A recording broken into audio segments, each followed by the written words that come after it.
Howdy, howdy, howdy, and welcome back once again to the Withlacoochee River Report.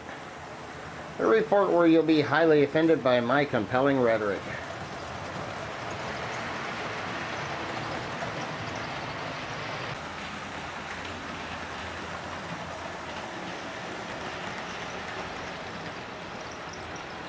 Yeah, I'm out here in the wee hours of this morning here just running a train. As you can see, I finally got around to correcting that little snafu over here in the dead zone. You can see the wire kind of running down there, but it did cure the problem. Evidently, I was trying to run the wire from the wrong side.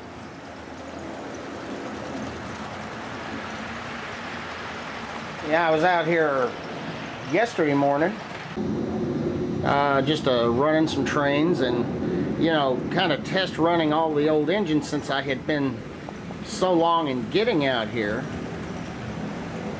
And it appears that some of my stuff didn't really want to work. Well, of course it wouldn't.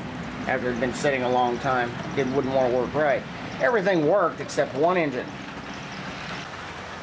That CB and QF3 there, it wouldn't go at all. It clunked and clanked. I thought, no, I'd never known any kind of a split axle gear that would cause a problem there. Well, turned out I didn't think it was a split axle gear or even all four of them. No, what went wrong with that old girl, I went in, I took it in the house and I started taking it apart yesterday morning. And so I get down to where I could spin the motor, right? You know, you get down so far to where you can spin the flywheels. They wouldn't spin. They wouldn't go, you know. It was like it was locking up, like something had gotten in the gears. I took the trucks out. Nothing was locked up there in either of the trucks. So I pulled the motor out because I figured, okay, it's not in the gear train. It's got to be in the motor, right? Sure enough. So I decided, okay, I'm going to tear into this thing. So I tore the motor apart, and when I pulled the armature out, kind of hard to believe, but one of the magnets came out with the armature attached to the armature. That'll certainly keep it from running. So now that engine's running as a dummy. It's being pushed by its sister unit behind it, its B unit. That is till I can get another motor for it. You know, I don't know. I'd like to hear from people that may have, you know, had the same or similar experience, because I hope this is not going to be something that's going to just, maybe it's just a fluke. Maybe it's just one engine I've had go bad on me. Because none of my other P1K or P2K engines have ever had a problem with the motors. The motors have always been good and solid performers. But this one, this time, no such luck. As you can see, I've got here a little N-Scale Pacific. I picked this N-Scale Pacific up for $5 at the last sale. The guy said it didn't run. That's why I got it for $5. You know, he's not somebody who's into the nostalgia side of things, so, you know, he wasn't really interested in keeping this engine, you know, or trying to get a nostalgia price out of it. But as you can see, here's the reason it doesn't run. This wire, let me get this camera in, this wire here attaches to that little, to the bottom peg there, and I've just got to solder it back on. That was the reason he couldn't get it to run. Obviously, he's a guy that just basically buys and sells trains. But this one's complete, and I couldn't beat that. I couldn't beat that price. Oh, hell no. So I went ahead and bought it. I also ended up buying a few more N-Scale items. I guess I'm going to be pittering and pattering around in N-Scale a little bit too, huh? All for the wife's sake, I guess. I'm thinking of building some modules according to N-Track standards, and maybe build a whole layout based on N-Track. And it's a layout that we can set up from time to time in the driveway if necessary, but you know, we can also keep a couple of modules set up in the house, and then maybe during the train sales at Dana's we can set the thing up and just run trains and have a good time. We'll see what we can do about that anyway. Well, I do enjoy coming out here in the wee hours of the morning and running my train. Sometimes, you know, for a long time there, as I was just building this railroad, I'd come out here and just run a train, you know, when I get home from work in the mornings. Shit, that's been like 8 years now ago that I started this layout. It started out in O-scale, believe it or not, O-scale 2 rail. Well, I found I didn't really have enough room to build the kind of curves that O-scale really does require to look good. So I switched to HO, and I've been reasonably happy with it. Another advantage I have to running HO is I can also take my trains down to Dana's and pretty much run them on that layout. But more recently I've been looking at the possibilities of N-scale. Now, I would never ever consider building an N-scale layout in this type of environment. O-scale is a lot more forgiving. HO, well, I mean, this layout's been up and running. It's been HO for a good 6 years now. So when you consider that, well, maybe it hasn't been quite 6 years. I think it's been more like 5.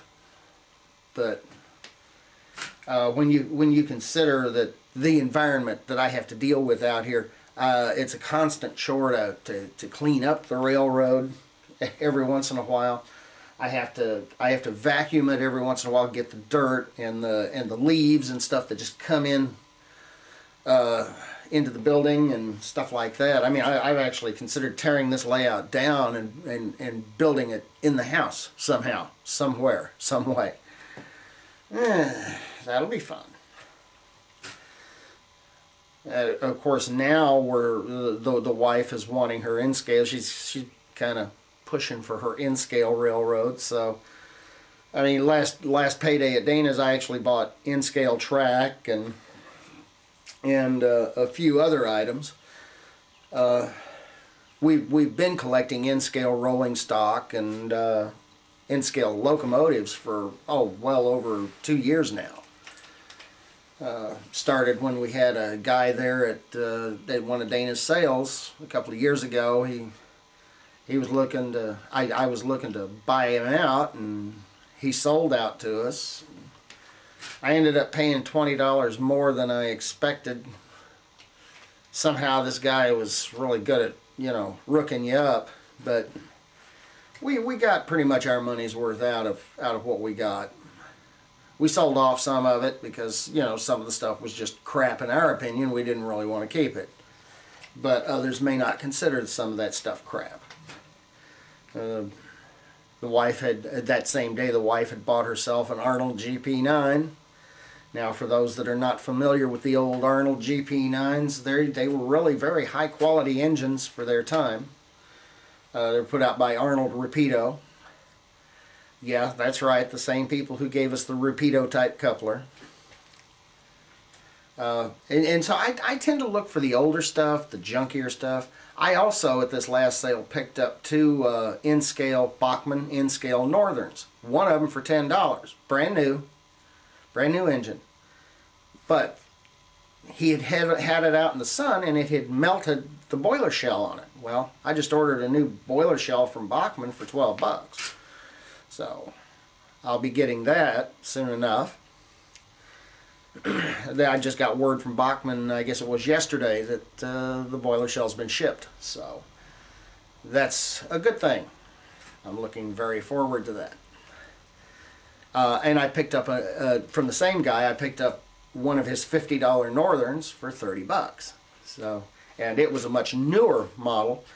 The one I got yesterday came from about the 1970s vintage. It's got the one I picked up for $10. It was really a 1970s vintage Northern, but it you know, it had the metal side rods and monkey motion and everything, and had actual brass gears in it. And the newer models seem to have that too. I remember a time when all of the models back during the 1980s had those cheap plastic gears, and they were horrible. And man, if you got that thing out of quarter, you were in trouble. There was no way to get it back in quarter. And it was the same way with the HO models. If that power axle came apart on those steam engines, there was no getting it back together, and you could not make it run. You could not get it back in quarter. Oh, and I'll tell you what, when it comes to my HO, I really prefer the American-made steam engines. I ran those this morning, or yesterday morning too. They ran really nice.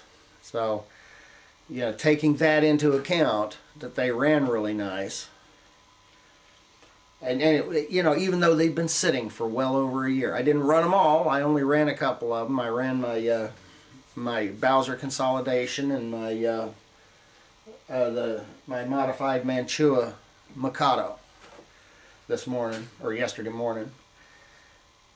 Yes, I am considering selling off some of my HO scale stuff. Now, I'm going through some of this stuff, and I've just got way too much.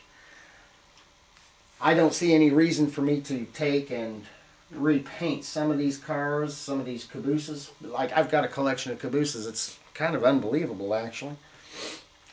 I guess I have a thing for caboose.